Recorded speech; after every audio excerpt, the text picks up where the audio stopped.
Lincoln Christ Hospital Girls High School. Welcome to the school hall this afternoon. I know you thought you were just an old school beret, but in fact you are here representing the entire history of the school. And today, Lincoln Christ Hospital Girls High School, this is your life.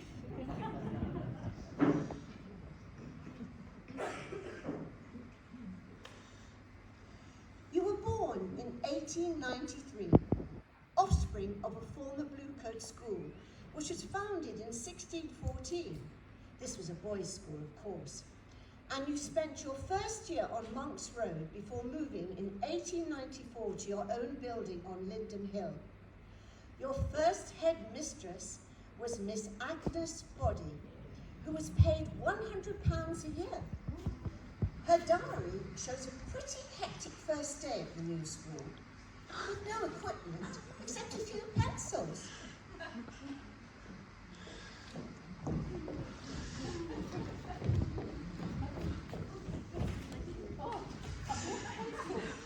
brought pencils on the way in, but do we have notebooks? No books, but I have some paper. Well, that will have to suffice for today. Now, who will be responsible for collecting school fees? Oh, I'd rather not. Yeah, I'd rather not. I should start introducing myself and find a receptacle. Here we go again.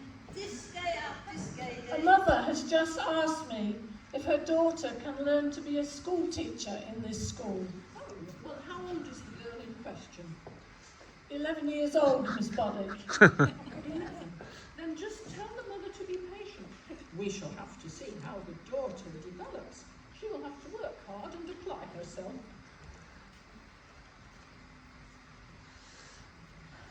The girls are all of different ages, Miss Bonnie. Some are only 11, but some are 16.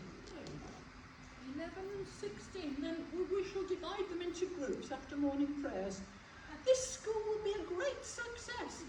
I predict it will grow right into the 20th century.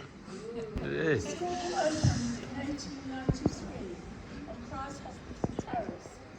This picture was taken in 1894, shortly after Lincoln Christ Hospital Girls High School, the LHS, had moved into its new buildings on Linden Road. It is the earliest photo we have of the headmistress Agnes Body, centre right, and her staff and pupils.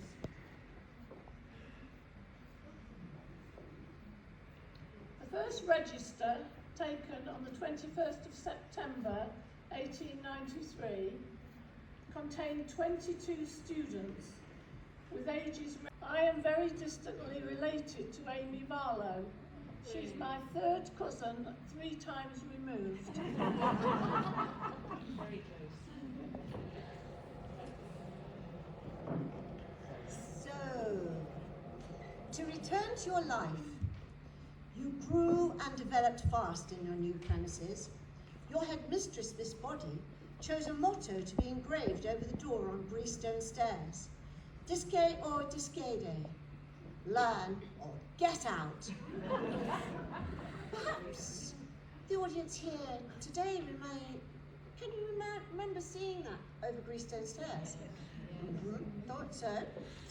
In fact, Miss Body herself left the school in 1900 to found a girls' school in Scarborough and was replaced by Miss Ashburner, a keen instigator of school sports. Sadly, though, she died in 1910 and was replaced by Miss Saville, who reigned supreme from 1910 to 1943. The 3 heads were all very forward-thinking in their different ways. However, it was not only the headmistresses who were forward-thinking. One member of staff who should not be forgotten was Miss Kathleen Clare Huddleston. She was an active member of Lincoln Women's Suffrage Society, along with 2 other teachers from the school. In 1913, Miss Huddleston was elected Honorary Secretary of the Society. But Meanwhile, here she is with the new headmistress, Miss Saville, at the end of a meeting in Lincoln in 1910. Well, Miss Huddleston, thank you so much for persuading me to attend. It was truly inspirational. Such good speakers.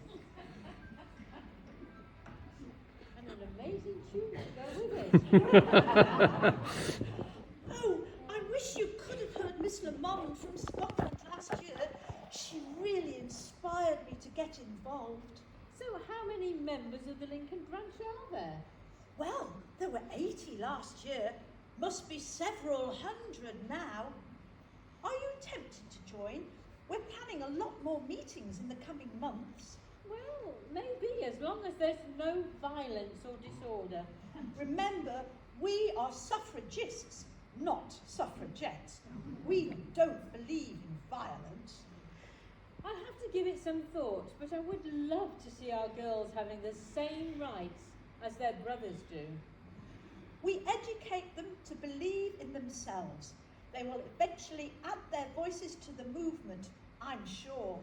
There are loads of voices against the movement too, though, particularly in Parliament, and even amongst the parents of many of our girls. It will take time, but justice will prevail. Remember how people didn't believe in secondary education for girls? You told me yourself that there was huge opposition to the building of a girls' high school in Lincoln. We may have to wait a little longer, but women will get the vote.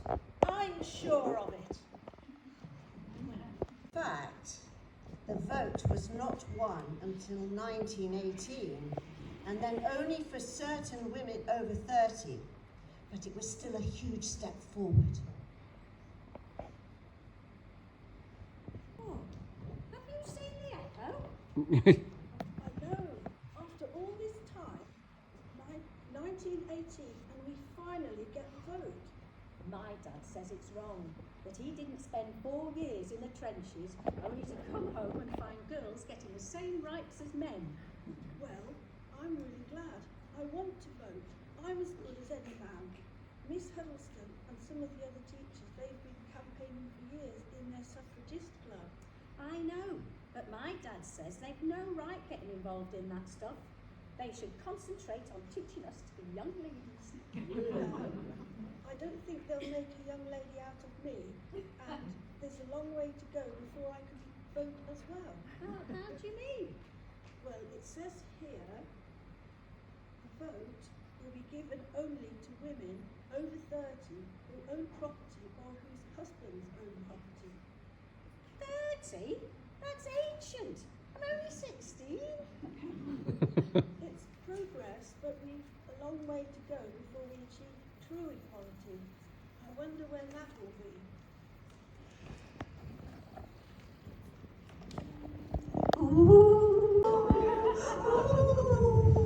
Greetings, women of tomorrow.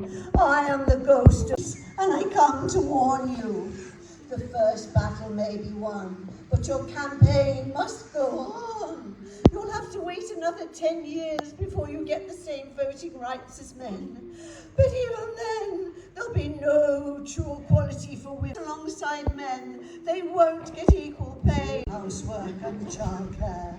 There will never be wages for housework.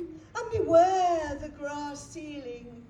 Married women will not be allowed to teach in schools until 1944. Cambridge University will not award degrees to women on equal terms with men until 1948. The pill will give women more freedom, but it will also put other pressures on them. Abortion remains illegal until 1967. Even then, it's difficult to obtain. As for our sisters in other countries, I dare not tell you what can happen to them even now. Yea, you women of tomorrow, I have to warn you. Today's judgment is not the end of your struggles. It's not even the beginning of the end, but it is perhaps the end of the beginning. It's not the end. It's not the... What was it? Not the beginning of the end, but possibly the end of the beginning. Not original. original, I must confess. I borrowed that from the future. You'll hear it again one day, though not from me. Now I must leave you. Your daughters will do great work in the 1970s, but even that is not the end of the matter. Stay strong, sisters. What just happened? Didn't we see the same thing? I saw it, but I didn't understand it. Me neither. Glass ceilings, the pill, the end of the beginning. We'd better not tell anyone about this. You know what they'll say? Female hysteria. Adolescent girls and their wounds. Keep quiet, yes. And stay strong.